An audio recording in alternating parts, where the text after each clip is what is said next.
Welcome to Planning as a Strategy, Tips from Fractional Executive. This event is hosted by AcornOak, a community and marketplace of fractional executive women, and you have in front of you 4 of the members. For those not yet in the know about this groundbreaking future of work trend, embracing fractional executive is nothing short of a business revolution.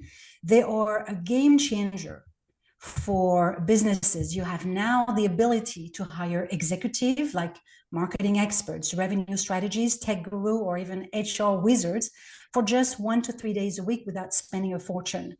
They're really the perfect and secret tool for times when your business is growing, changing, or in need of a turnaround. They bring fresh idea without getting caught up in office politics, and can even keep your business on track while you search for a full-time executive. So I hope that this was helpful. We've got a number of questions when some of you registered about what is fractional. Today, we are thrilled to invite you to an hour of engaging insights and discussion. And for a greater value of this event for you, we will use a case study, which will be presented by Dasha, our host, in just a few minutes. But before we begin, let me introduce you to our host and our panel. I'd like you to meet Chief Strategy and Planning Officer Dasha Tyshlek, and our host today. Throughout her experience, Dasha has collaborated closely with numerous CEOs and founders, helping them bring their vision to life through strategic planning, implementing new processes, and coaching executive to achieve success. Thank you for being our host today. My pleasure. Thank you. You will also hear Dr. Kruti Lehenbauer, Chief Data Analytics Officer, who's recognized as a strategic mastermind, effortlessly decoding complex data analysis and research to deliver actionable insight. Welcome, Kruti. Thank you so much. Really excited to be here. Michelle Page, Chief Business Development Officer, with a holistic approach to solving B2B sales organization challenges. Michelle helps clients achieve ambitious revenue goals and overcome complex sales and marketing obstacles. Welcome, Michelle. Thank you, Virginie. I'm always excited to talk about sales and revenue growth. And finally, myself, I'm a Chief Marketing Officer who leverages my passion and expertise in Web3 to design digital marketing funnel strategies that prioritize sustainability. So sit back, relax, and enjoy this discussion. But don't forget, as Dasha invited you earlier, to use the chat to ask your questions. Without further ado, let's begin. Thank you very much. We're assuming that most of you are on the call because you realize that strategic planning is important. So we're not going to spend a lot of time digging into the data on the ROI and how and why. But I did want to share with you one quote, if we can move to the next slide, which is there was this very interesting study done a few years ago by Dun and Bradstreet. They surveyed hundreds of small businesses that went bankrupt and then compared them to businesses of the same size and type in the same industry and their behaviors from the year prior. And the one distinguishing factor that they were able to find across the businesses was that the thriving businesses were doing just a significantly greater amount of planning across their business compared to the businesses that had gone out of business. And so I just thought that was so powerful because it was such a cross-functional study and they looked at hundreds of businesses. But okay, very quickly, what is strategic planning? In its essence, it's really just 4 things going on a continuing basis. And so one is the organization formally agrees on a set of goals. And these can be dictated top down from the vision of the founder. It could be done through some sort of strategy discovery process where you do a lot of different research, but you have goals and you agree on them. And then you develop an approach for how you're going to achieve those goals. And that's the strategy piece of it, is going from the goals to the how are we going to think about overall, what is it that we're going to prioritize? And then making that into specific actions that need to be taken over time, which is your plan, right? It's actually writing down, documenting, and being very clear on how you're going to go about when you're going to do what. And last, but absolutely not least, is also agreeing on how are you going to evaluate your progress against those goals, not just in terms of your plan, but also other measures that you're going to be putting in place to see whether or not your plan is working. And as you go through the cyclicality of this, so you figure out an approach, you start to take action against it, you measure if it's working against your overall goals, you start to now discover not only is your plan and approach the right plan and approach to get you to your goals, but also are your goals actually the goals that your organization benefits from the most. And so if you do this process continuously over time, your team gets really good at actually being more efficient and having better vision about the things that they're doing, learning from the experience in a purposeful way. So that's really the essence of strategic planning. And next. For the purposes of our conversation, we just wanted to have a case study that we could illustrate some of the concepts with. So all of us have worked with SaaS style businesses of a small kind of startup stage.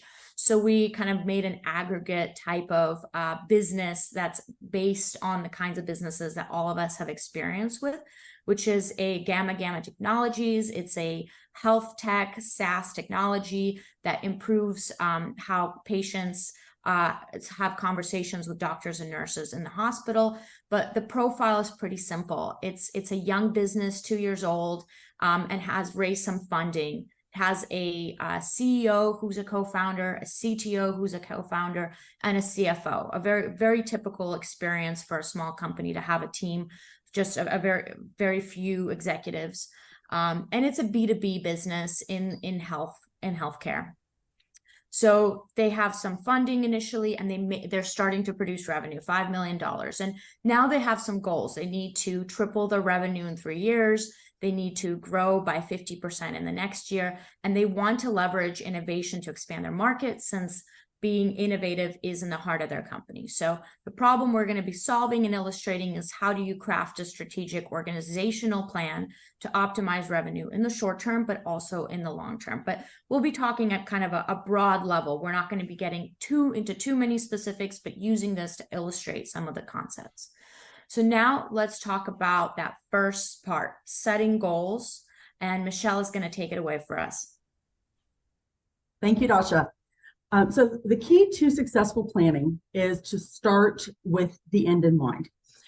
So if we think about what Dasha said was our goal, we want to craft a strategic organizational plan. So we're going to maximize revenues in both the short term and the long term.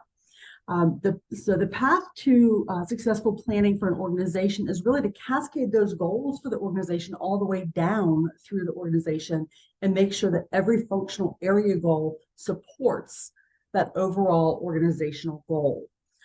In the case of Gamma Technologies, as Dasha mentioned, the primary goal is they want a 3x revenue in 3 years.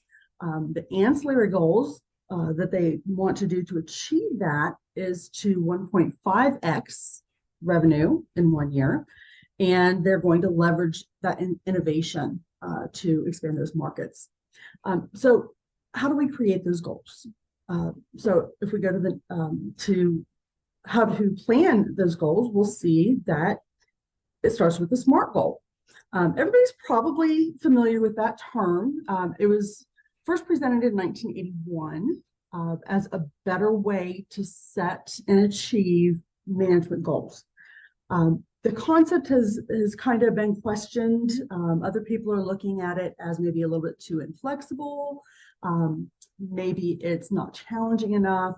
And some new approaches are, if you've heard of PACT or FAST, they seem to be more trendy these days. But if you look at SMART goals, if they are strategically developed and properly executed, they really are the key to success. So each letter of SMART stands for one of the characteristics that your goals need to embody. So the S, specific, you need to really drill down. What exactly is the goal you want to achieve? Get granular. It needs to be measurable. How much growth? What percentage of savings? How much more efficient? If you cannot measure it, it's not detailed enough. You can't just say we want to grow. How much? It needs to be achievable. It should be a stretch goal, but it needs to be realistically able to be achieved. Otherwise, it's just simply out of reach and it's not going to meet that criteria for achievable. R is relevant. For it to be a SMART goal, it needs to advance your organization or your functional area towards getting to your next goal. It needs to be closely tied to those objectives. T is for time bound. It's got to have an accomplished by date. So a plan without a deadline is just a wish.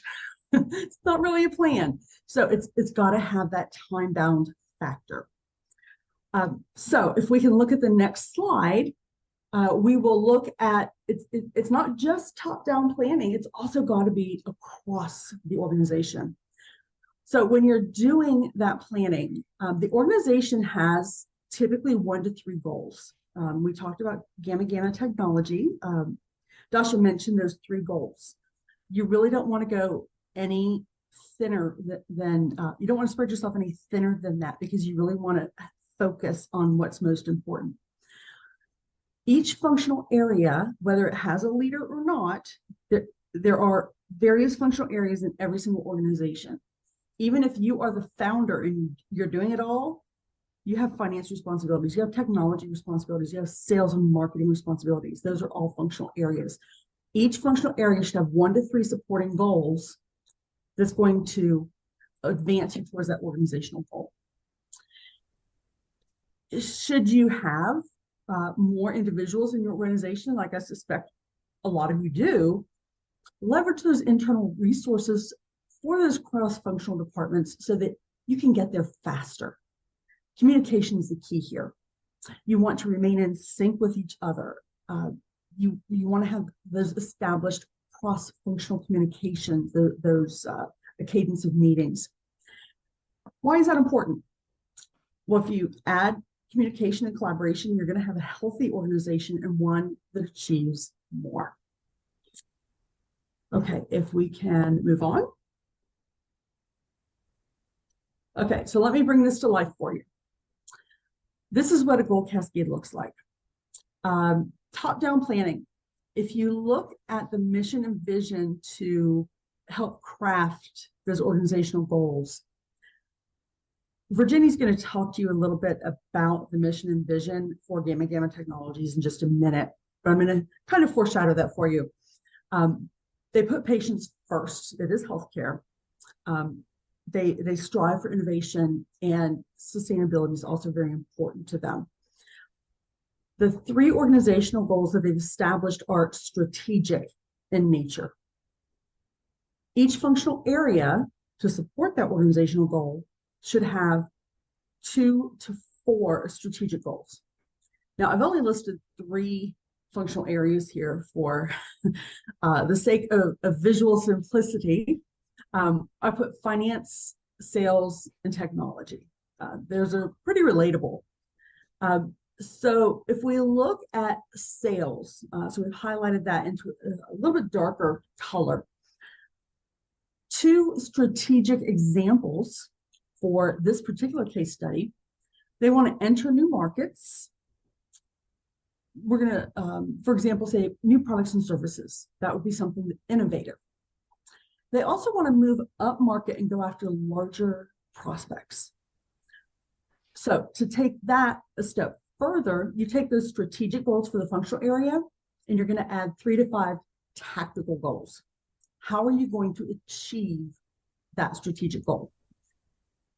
In this case, examples, target larger practices, maybe also healthcare systems. and expand different geographies. What are you going to need for that? You're going to need data. You're probably going to have to make sure your CRM is up to speed. You may need financing. So who are you going to call? You're going to call Kruti. She's your data expert. You're going to call Virginie. She's going to help you decide what markets you're going to go after. And of course, this is all after you've consulted Dasha as your Chief Strategy Officer, because she's helped you decide which geographies, which markets. You've got to involve all of them. The second tactical move, you've got to create more targeted messaging, because these are new markets. You've got to make sure that if you're going after different account size and different personas, you've got to be on target with that. Again, that handshake between sales and marketing, it's got to be cross-functional. You've got to be in sync.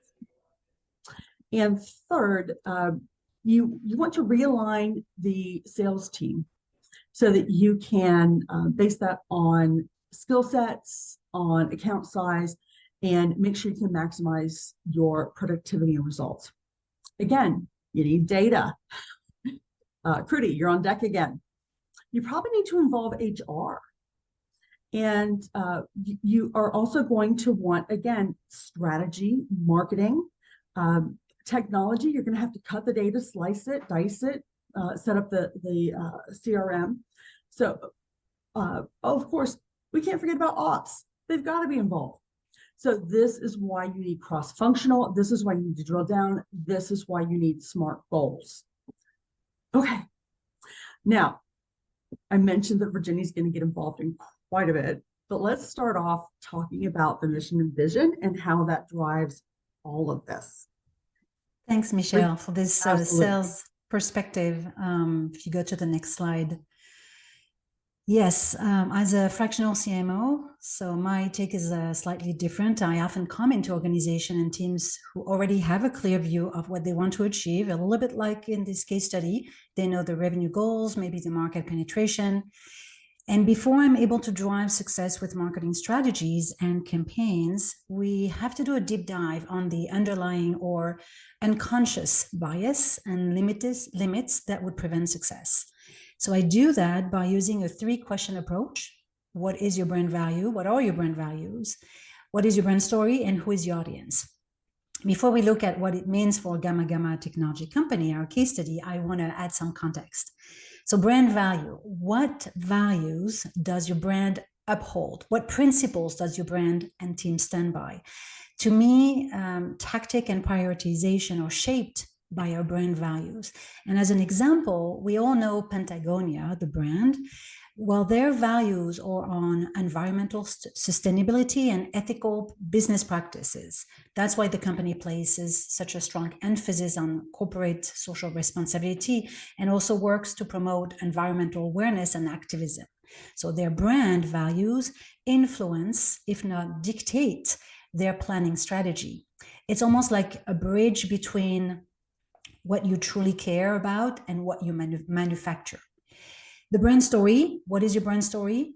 Who we think we are and our perception of our company story is significantly affect our capacity to develop and expand. And as a side note, you may not be aware of this, but in the 1960s, or maybe you are, in the 1960s, Nokia was a conglomerate selling everything from toilet paper to car tires. It really took their owners and the executive team a new story to venture into telecommunication. I often meet companies who are willing to go to the next phase of growth, but they're constrained and tied up by their old story. And then the last one is audience. Who is the audience you're choosing to serve? In my experience, having a deep understanding of the audience will determine how the planning is executed and prioritized. So now going to the case study, Gamma Gamma Technology, to the next slide, here's what it looks like for them.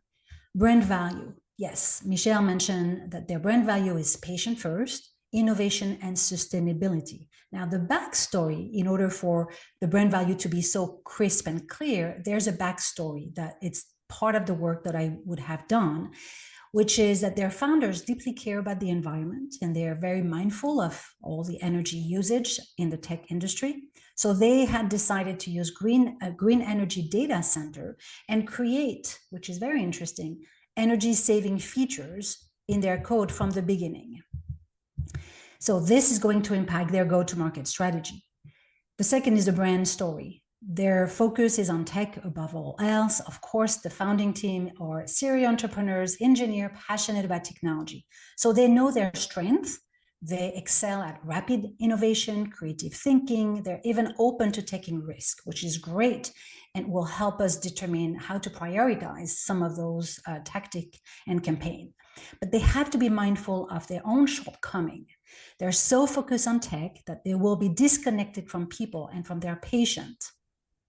And then the last thing is audience that they want to serve. They did start building their company with smaller accounts, which was easier to close, but now they aim to engage larger accounts. Those larger accounts will expect greater company stability, which means one, longer sales cycle, and two, having some reassuring communications. So all of this will influence the tactics selected in the go-to-market strategy. So now that the goals are aligned with the brand values and its mission, it's time to prioritize, which Dasha, as a fractional planning strategy and planning officer, I think it's one of your core expertise. So thank you, Virginie. And one thing I just want to quickly follow up on in terms of the values and the story of the company, there's a couple questions that came through on Zoom around change management. And there's a lot that goes into that word change management. But when you think about the history of your company, and we've been using Gamma technology, which is 2 years old, so relatively new, but many customers we might work with are 5 years old, 10 years old, 20 years old companies. That's history and story of the company. It's not just a story on paper, right? This is the people have been comprising and doing these things. And so when you're setting goals and you're trying to do something ambitious and new, the values and the history of the company significantly influence what the talent is capable of and or what their mindsets are. And so you always have to be really mindful when you're creating strategy of that history and of those values that people are living, because sometimes you might have to change or overcome some of those things. You might be pivoting away from certain things. And that's where really the change management comes in, because you're changing hearts and minds and habits, and you might be adding talent or asking people to stretch. So that's, the change management really comes in at the diagnosis level, and that starts with the values. So one technique that I really wanted to talk about is once you kind of establish the overall goals and the approach, which comes from your values and your mission, now you're getting into the tactics, and the tactics can feel like there are infinite possibilities, right? When you go into a plan, on one hand, there's things that you've been doing before, and those things you don't want to just repeat what you've been doing because you're trying to do something bigger and newer. But you also don't want to get bogged down with all of the possibilities, because there really is so many different ways you can tackle any problem. And if you have a team that's very creative, you're probably going to see a lot of different options. So I think one of the things that can really help is to have structured creativity. So you want to be thoughtful and put down lots of ideas on paper for things you could do, but you want to do it within some sort of framework or structure that immediately helps you dice and slice those things up. So here's 8 categories I think are critical to think about whenever you're planning, whether you're planning at the company level or now you're planning at the functional department level. First of all, every area has foundations to preserve. These are things that absolutely have to be done because they are the foundation of what your operation is. Second, there's innovation or expansion projects. These are things that stretch everybody in terms of their capabilities, their creativity. Maybe it's a pivot, maybe it's something that requires lots of hiring. These things, you want to categorize them as this, because you don't ever want to be doing too many innovation and expansion projects at the same time. They take so much energy to do mentally, and creativity, and they tend to have a risk involved because they're so ambiguous and so much innovation is involved. You also want to be thoughtful about operational milestones that might be outside of your control, like a company audit if you're in an audit state, or events that impact the entire company, like large industry conferences or things like that need to be done, and they might not be coming from your functional area, but you should be aware of them, which is, well, that communication that Michelle was talking about between departments. Also note down creative alternatives. There might be interesting ideas that pop up through the process of planning that just for whatever reason aren't the ones that you're going to pursue, but you want to put them in your back pocket as your plan B, plan C. Sometimes you might have to pivot or change, and now you have to take a note of other things you could do that could potentially advance you towards your goal. Absolutely take note of things that are called low-hanging fruit, which is like easy fixes, right? It's like, hey, if we just do this one thing, it's actually going to really advance us pretty far, and we just haven't gone around to do it. Let's do it now. Those are the things you want to prioritize if you can to do first, because then once they're done, you're building on that foundation.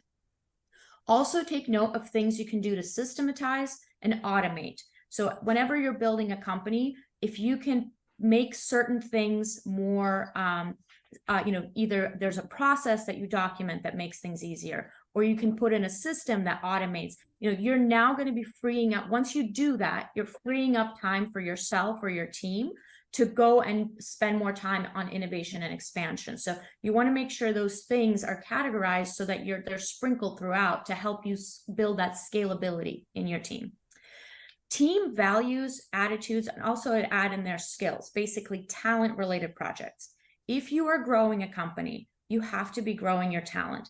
That could include hiring, but sometimes it includes teaching people new skills, giving people stretch projects, or sometimes even changing the mindset of your team, right? You might have to say, okay, we have been so focused on creating our innovative product, but now we're going to be going after these big clients that have a lot of bureaucracy. We need to change our mindset so that we are very open and very persistent in how we work with them, and we don't feel that interrupts our innovation, but that in fact working with these clients actually helps us, right? So you might have to overcome some of those biases that you've developed as a team, and you have to do that consciously, and that should be a part of your plan. It shouldn't be something that you assume just kind of happens. You actually want to give it some thought, some reinforcement, have a few small tactical strategies for addressing that by having the meeting with the team, or doing a session that trains, or interviewing a customer, whatever that specific tactic might be. But you can address it consciously.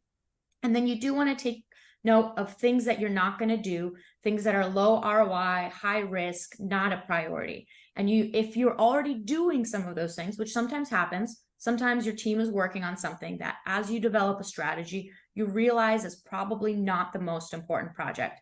You want to consciously stop doing it.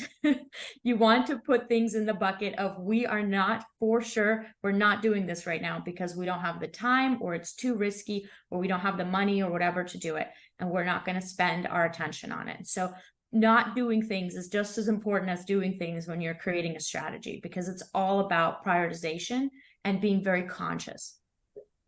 All right. So categorize before you prioritize, and hopefully this will also help stimulate some of the creative thinking around, oh, you know what, this project fits into this category. Let me actually note it down as an option for us to do. All right, next slide. And so Dr. Kruti is going to talk to us about now, how do we move on from the plan items to actually informing that with data? So hi, I think based on what Virginie, and Michelle, and Dasha have laid out, one of the things that I'm sure y'all heard coming up multiple times is data-related terms. And I'm trying not to make this super boring, because we could keep talking about ROIs and deciding which people need to be retrained, moved around. But the point is that at the bottom of any business, whether it is successful or whether it has failures in it, is data that captures this information meaningfully. So the first step that I would do if I was, working with Gamma would be to look at their historical data. What were their successes? What were their failures? Why did they succeed? Why did they fail? Look at the market data. Is it connecting with what their vision is? Kind of going back to what Michelle and Virginie said. If you're strategizing, if you're planning, it is important to look at who you're serving, right? Looking at marginal costs and benefits. Is a service or a product that is being used by the company worth it? Because sometimes you can hire a service thinking it's the most efficient way to do it. You haven't considered what else could be out there. Financial data typically is handled by the CFO, but that's where a data science officer would go in and work with the CFO, the CTO, be like, all right, what does this mean for us? How do we go from here? Where do we go? And making the recommendations as a part of the strategy and the planning rather than an afterthought, right? And most importantly, because this is the healthcare industry, what needs to be considered is you might have data on people or customers or clients, but does the policy allow you to use that data? Because if you're using data that you're not allowed to use, you are exposing yourself to a lot of other risks. So taking all of that into account, my DARE model, and AcornOak has the wonderful blog post explaining this in more detail, is where it takes the data and places it at the base, at the foundation of a lot of the decision making. And the reason that is the case is this is where the treasure is. All the strategies, all this brilliance that is in the executive team requires access to something that can help them quantify, help them measure, going back to the SMART goals, going back to the categorizing and prioritizing, finding what is the low-hanging fruit and making those decisions. So let the executive team be in the center, but with data on the one side and the departments on the other. And there's a cyclical, circular process that can be followed to continuously improve the quality of data, improve what insights we're getting from the data, and making the decisions that are data-driven, not only because we want to call them data-driven decisions or, oh, we use Google Analytics. No, but because you want to know why you're succeeding when you succeed and why you're failing when you don't succeed, and how to get past those failures with the help of this treasure of information that your company already has. So I'm going to hand it back to Dasha. Thank you. Yeah, so before we move on, I just, we have a couple questions that came in through the chat and also a few from Zoom that relate to kind of this stage of the planning process. So I'm going to go through a couple of the questions from the audience. The first question we have, if you're a CEO, so I'm sure some of the people here are, you have a team of mid-level managers, how do you drive a successful process to ensure high-level input from all? And I think I'll start by tackling this, and then we'll kind of have round robin, different people answering questions. So first of all, this is a very common situation to have, let's say, a team of people who have different levels of knowledge or training on planning, right? Many people, even in executive roles, let's say in smaller companies, 50, 150 people, it's very common for an executive to be somebody who rises through the ranks, who has a lot of technical knowledge, expertise in that company, in that area, but not necessarily have gotten any formal planning training. And, you know, you can even have an MBA and not necessarily spend a lot of time learning how to do strategic planning. There's so many things to learn about it. So it's very common to have a team that has different levels of planning experience. So one thing that really helps is, in fact, training. And that doesn't necessarily mean formal training, you send everybody to workshop.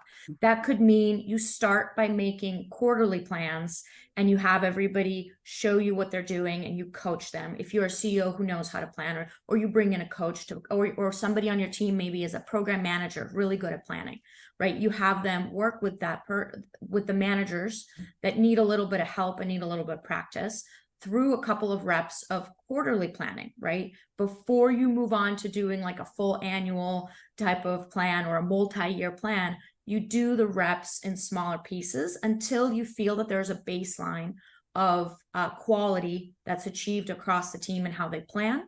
And also you can set up some of the cadences and start putting together some reporting and metrics and cross-collaborative types of conversations where people share what they're doing, so that the practice of getting together and talking about plans and progress is established in your team.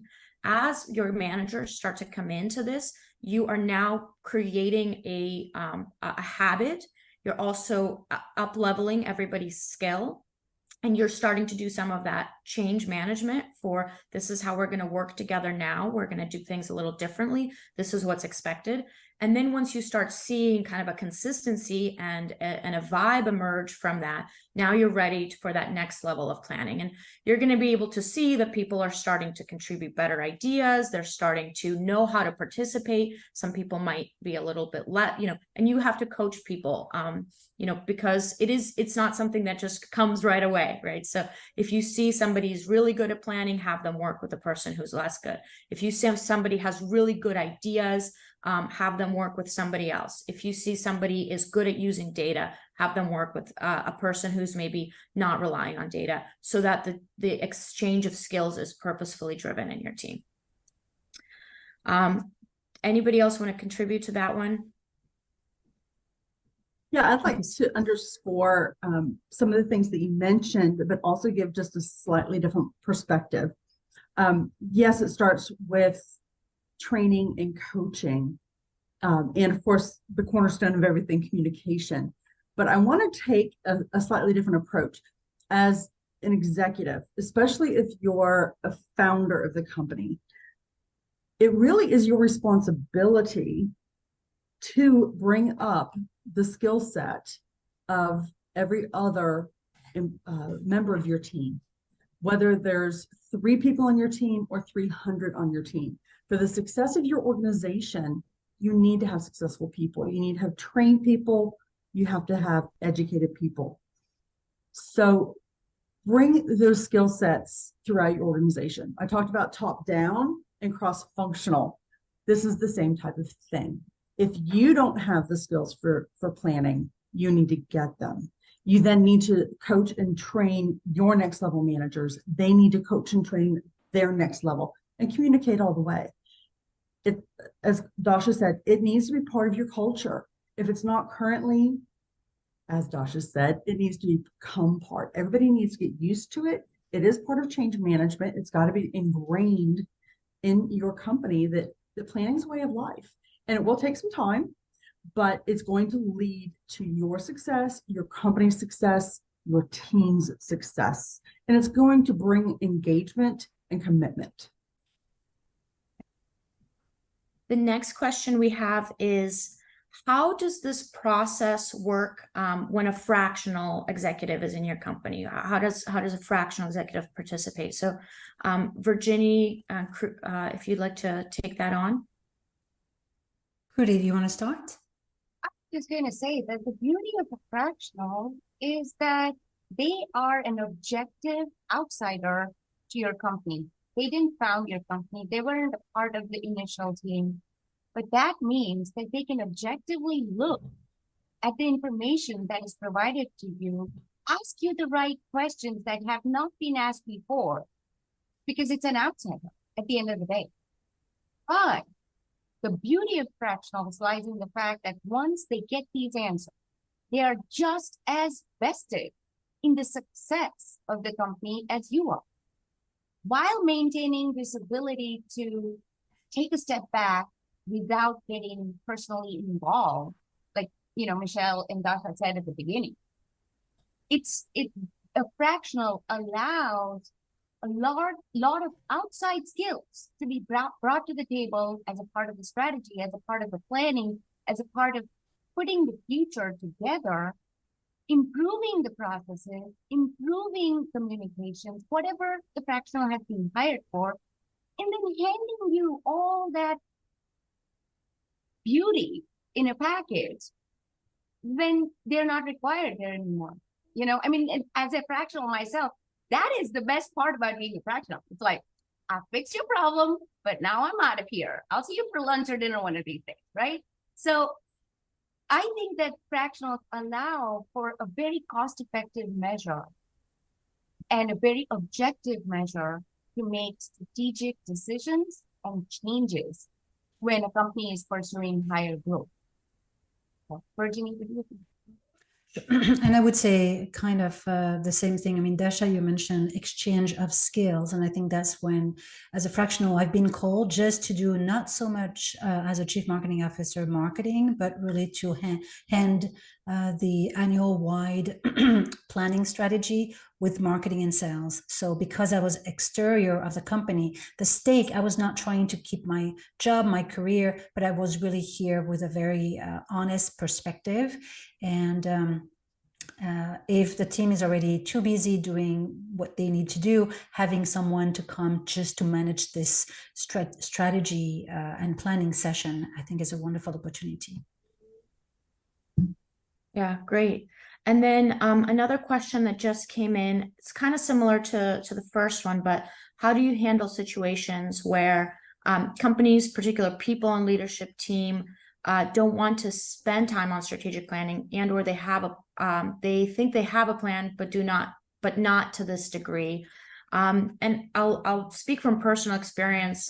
Before I was a fractional, I've actually run into this situation several times in my full-time job where I've done strategic planning for companies. And it's very common for companies to think they have a plan and then to realize they don't once they go through the full experience. And so I think the key is, you don't have to always start from that annual, again, you don't have to start at, we make a multi-annual plan with all the bells and whistles right away, right? So start, figure out what the baseline is. What is their current planning? If you're coming into a company as a consultant or a fractional, or if you're a CEO coming in, or maybe you're a new executive that brought in and you notice this and you're trying to change it a little bit, figure out what is the baseline, and then work with the founder or the CEO to just make incremental changes one at a time until you feel that the company is then ready and the team is ready to take on that bigger project.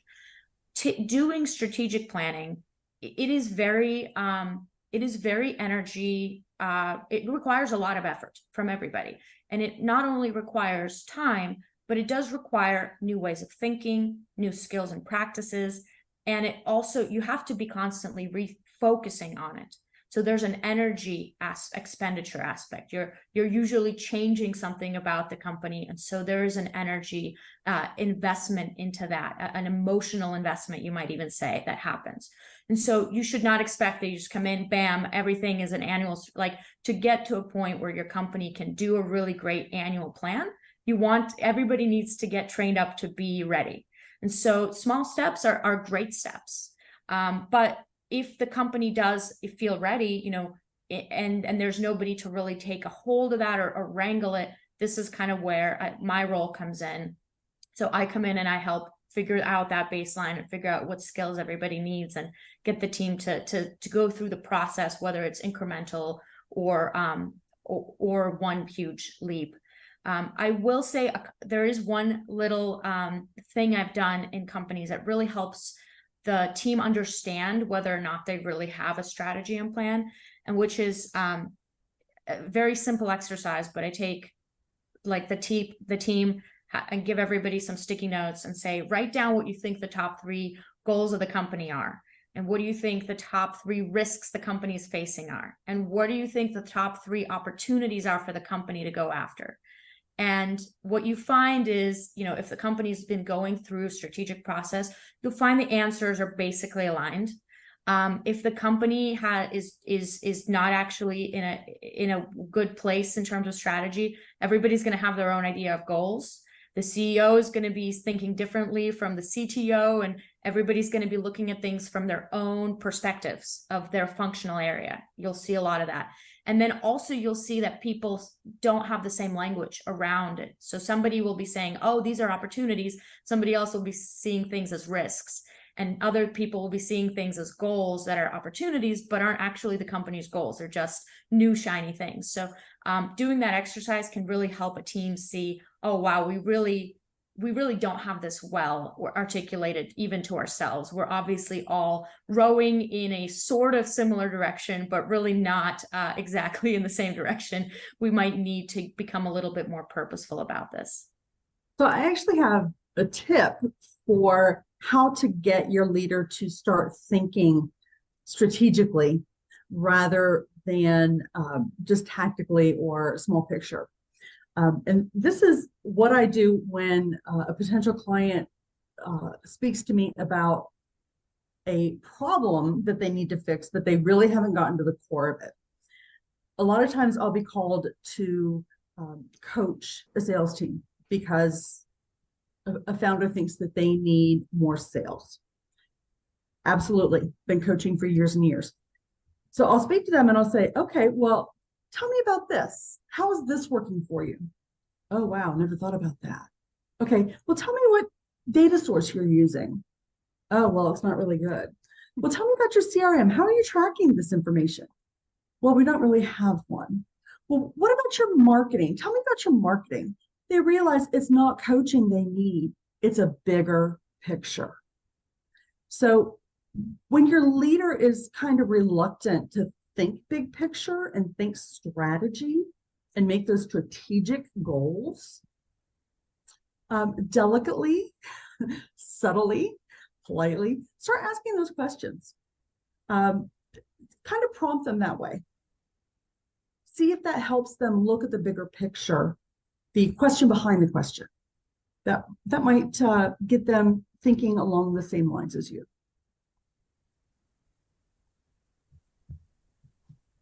All right, great. I know we also have a few other questions, but I do want to kind of move forward a little bit and answer.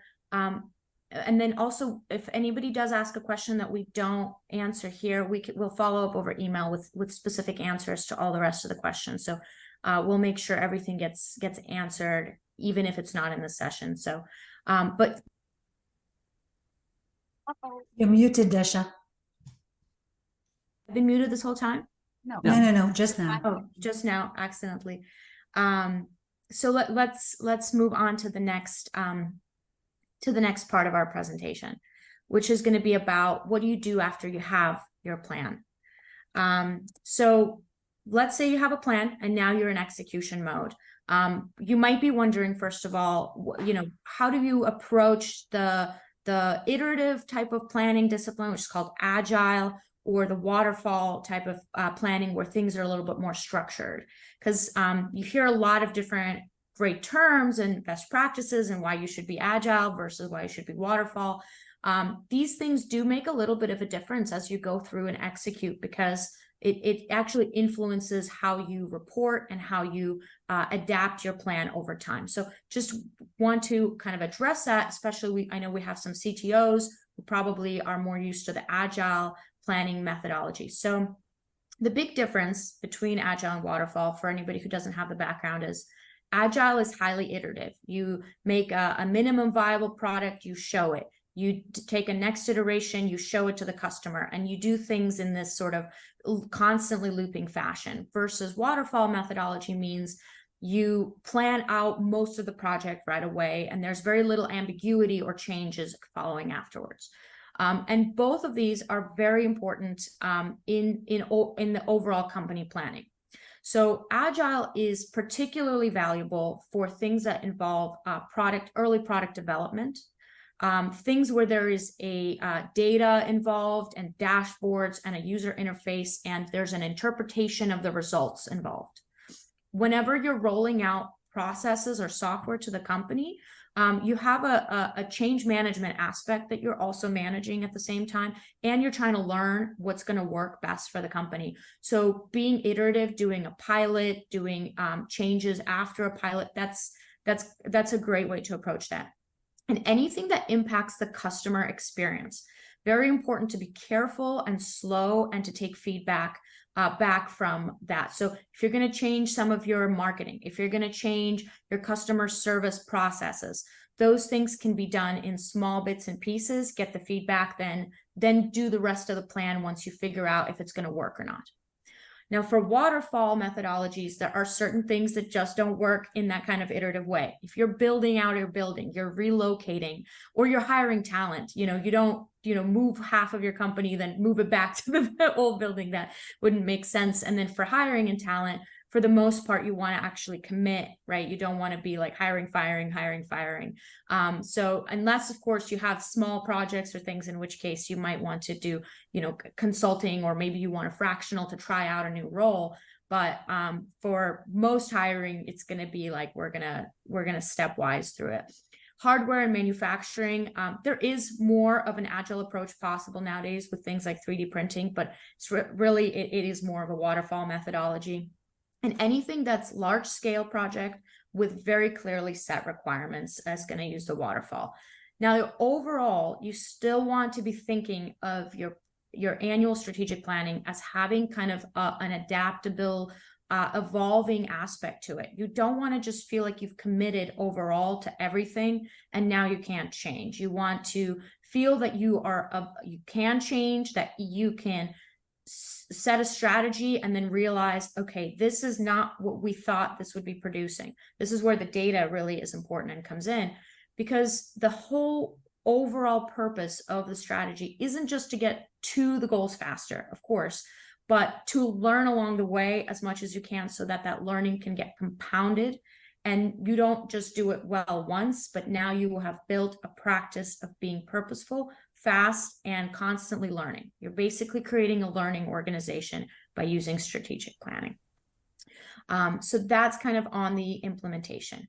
Now, there's a really difficult question we want to answer as well. So Virginie, take it away. Oh, I'm sorry. Oh, yes. Well, absolutely. I'm glad we're being a little controversial because, after all, challenging our own belief is one way to innovate. So does planning kill creativity? My answer is yes, it can, if we overlook two things. So the first is we forget to look at the larger game. There's always a larger game. And as a marketing leader, you might be thinking that you're planning one game, but it's only part of a larger game. So rather than viewing planning, strategic planning through the limiting lens of marketing, there's a benefit in a more holistic approach planning, which can mean for marketing integrating sales, product, or finance. And that is true for all heads of department. The second is planning kills creativity when we create predictable patterns. And what I mean by that is that marketing and communication plans typically aim to maximize campaign output within a budget. And to do that, we often get into planning patterns. But the challenge is that in our current market, where there's an overwhelming amount of information and choices available, the new game to stand out is to be unpredictable and surprise, so you can outsmart your competitors and, most importantly, overcome the noise of the market. So that means at the last second, you randomly pick between the options.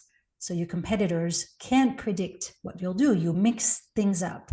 The key is to be unpredictable. And I'm going to give you a couple of unpredictable campaigns for communication and marketing.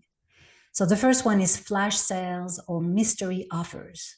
Offering surprise flash sales with limited time discount to create a sense of urgency and attract immediate attention is one way.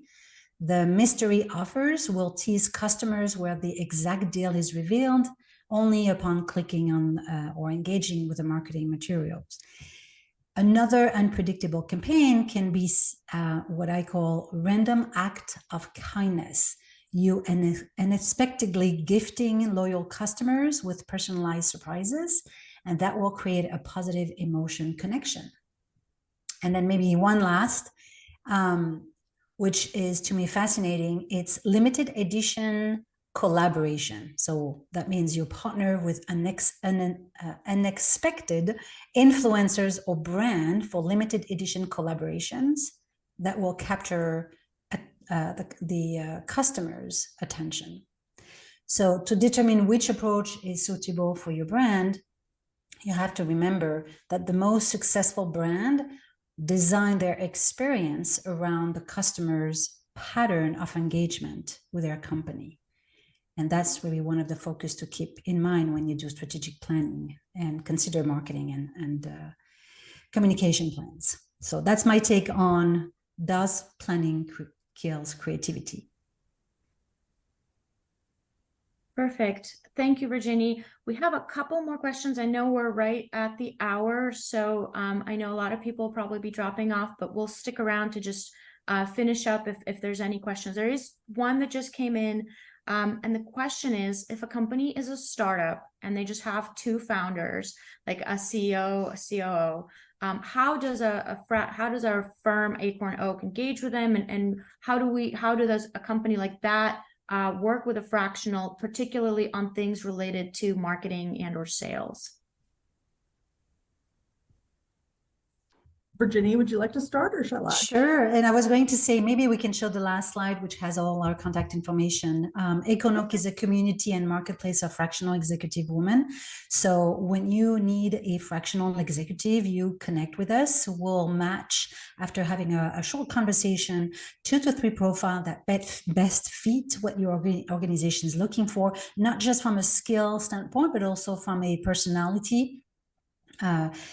And the uniqueness of AcornOak is that we are a community first and foremost. So we are all here to help each other in our own fractional practice, because being a fractional executive or consultant is a very lonely, experience. And how do you keep up with technology?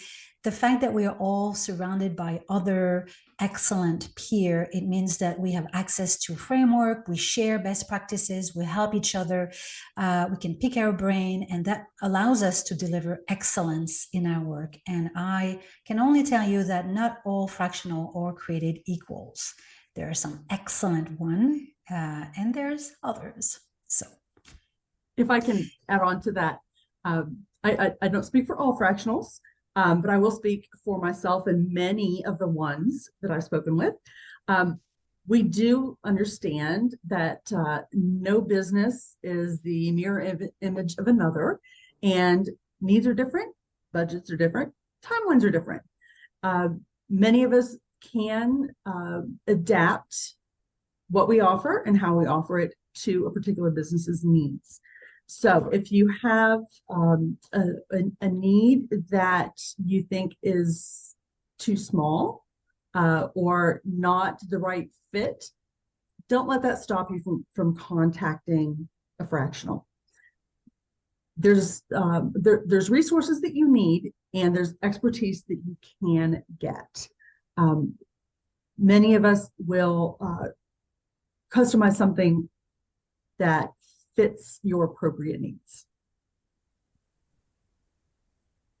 Yeah, and one thing I just want to build on from what Virginie and Michelle said is one thing that is truly unique about AcornOak is that we really collaborate closely on projects together. So as you guys see, we put together this presentation collaboratively. We even had contributions from members who are not here in the panel, just to make sure that we've taken in other perspectives from other executive roles that weren't necessarily represented in the panel speakers. And through this process, what we develop is a working relationship between ourselves, working on small projects and building our own ability to collaborate. The benefit that this brings to smaller organizations is sometimes your need isn't just one fractional. Sometimes you need a little bit of different stuff. And so instead of getting a single individual and then wondering, okay, do I now need to find a second person, and is that too expensive?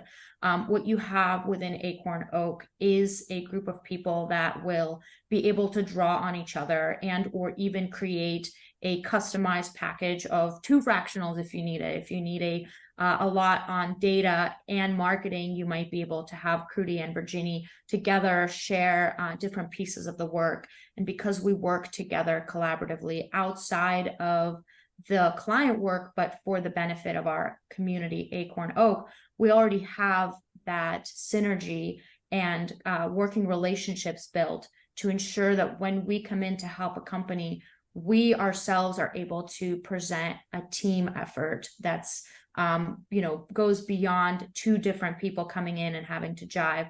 We already have that as a sense within our community. So feel free to reach out if there are any additional questions, or if you are looking for a fractional executive to help your team with any part of your growth, whether it's marketing, strategy, data, sales, or a combination of other things. We also have, I'm just going to call out, I think, a few people on the call.